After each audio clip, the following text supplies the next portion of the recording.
Hello, this is the process of me creating this image of Akuma, which is for the Pixel Deities theme Akuma. And the process I used was to create a shape, and then using a darker shade, I draw the line art of the previous sketch that I had made.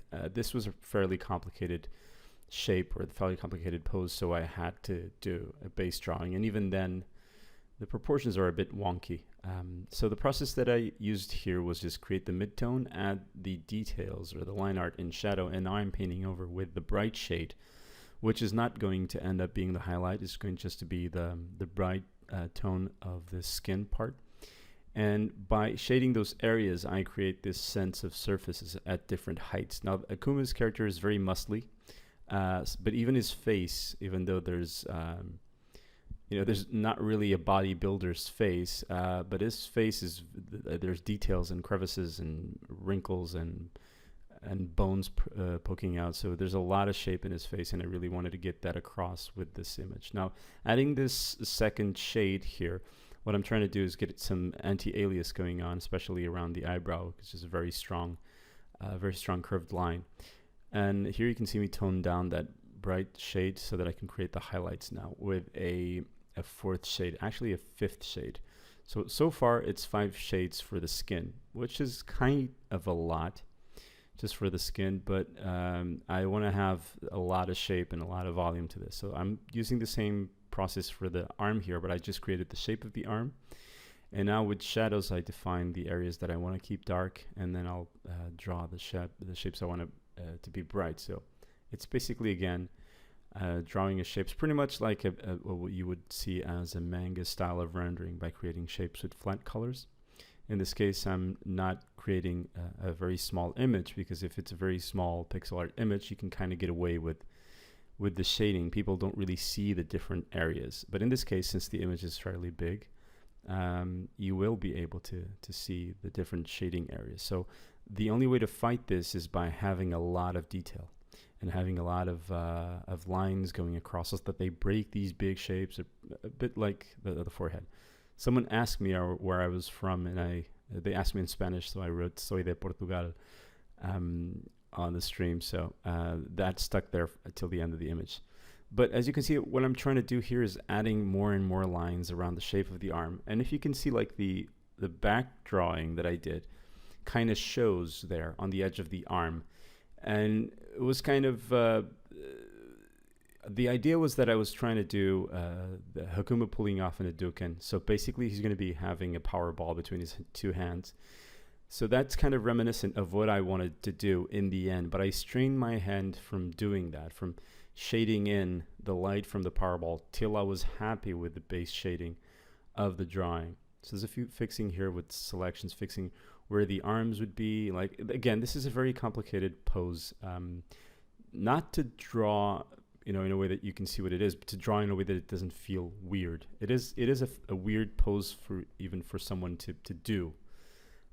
This is the color for, not really as a color, it's more of a beads color for that Akuma has. And what I'm trying to get here is just the reflection, and you'll see that I put a very tiny highlight on each of these beads because I want them to look like they have a clear coat, like they're polished or varnished even. And there's a few adjustments that I have to do because they kind of make them with weird sizes. And I did start with a shadow, and these shapes are not going to be cleaned up at all. At this point, I was already wondering what I wanted to do with the animation, so I kind of got taken away by it. So even the white from the previous drawing, again from the sketch underneath, is also showing on the edges of these beads, and already I'm feeling tempted to do this style of illustration using a rim light or a backlight to really accentuate the edges of the character. I'm also looking to do some reflected light here on those beads just in the center, so that they reflect the bead that's next to them, and also to avoid getting or having a lot of shadow on the color, as I really don't want that to look very dark. For the gi here, I kind of went with again basic shapes, pretty much like I did with the arm, but the ripped part of his sleeve Looks fairly bad because this was drawn considering the initial sketch that I had, and I eventually changed my mind once I start animating this. You don't get to see that. You just get to see me animating the power from the hadoken, not really the folds on the cloth themselves. What I'm doing here is just making a selection and shading, and I'm okay with this right now because I've already decided that that's the style of shading that I'm using. I've already applied that to other parts of the image, so it's kind of fun to use, or it's fine to use that on the rest of the image, because whoever's looking at the image will understand that that's a sort of visual statement and not so much a fact that you don't want to have more colors, and they will understand that that's shading and it's not 3 different types of colors on your uniform.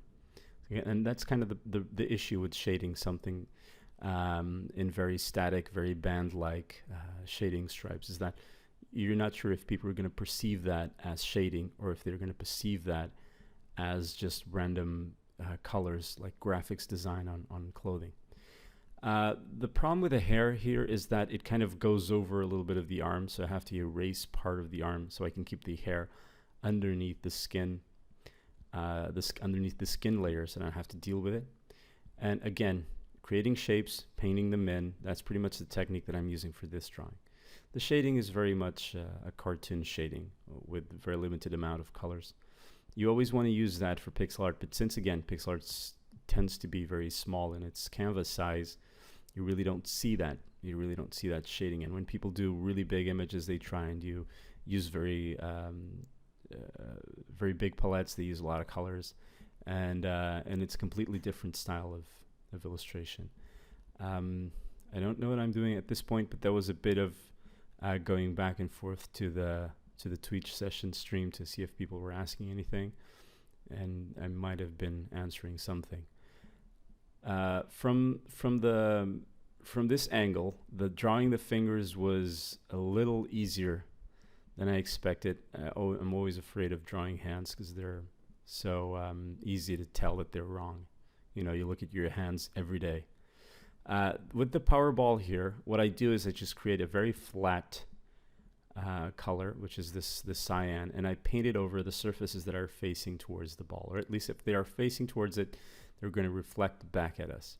And then I use the white as like the main brightness effect. And you can see that even with that, I just made a thumb on his right hand. I just made it out of blue, and you can kind of see it there because the shape responds to the color that's being provided by the Powerball. And in this case, someone at the chat suggested, are you going to do it in purple, right? You're going to do the hadoken in purple. And I Googled it because I didn't remember that his hadoken is usually purple. So I searched and decided to change it. It makes more sense. I really like the cyan, but if it's what the character uses, then I'm fine with using what the character uses. So I figure out an extra shade there, which I use not only for highlights, but I'm also going to use that to tone down the effect on the effect on the animation. As I grow and shrink the ball, I want more or less color to hit the character, and I want to see those light shapes increasing and shrinking. So this is where I'm setting up now. I set up 3 layers because I'm going to do a ping pong effect. So it's going to be 1, 2, 3, 2, 1, and it's going to loop like that. So what I do is I reduce the intensity of those layers from one to the other, and you can see the effect in a bit where I play that back. There you go. I just want to have that sort of pulse a little bit. And I finally got rid of the Soy de Portugal note written on the image. The way that I do this, I eventually end up doing a very quick animation, which is just 0.1 seconds per frame. And it kind of goes well, but the problem with it was that everything was very static. And so after creating this, I also added particles getting sort of pulled in towards the hadoken, as well as his hair moving and his clothing also waving with sort of with the power it has. And it took a while to animate that. That wasn't on the stream. I think the part of animation is very much just repetition and making sure that you got things right. And what I do here is just sort of to show what technique I'll use. I create a couple of layers, or actually 4 layers using the particle for the particles, and I just have those sort of flying in towards the sphere at the center. And as you can see, I kind of paint them in a way that with 4 frames I can make a continuous particle coming in. I'll show you the animation at the end of the video.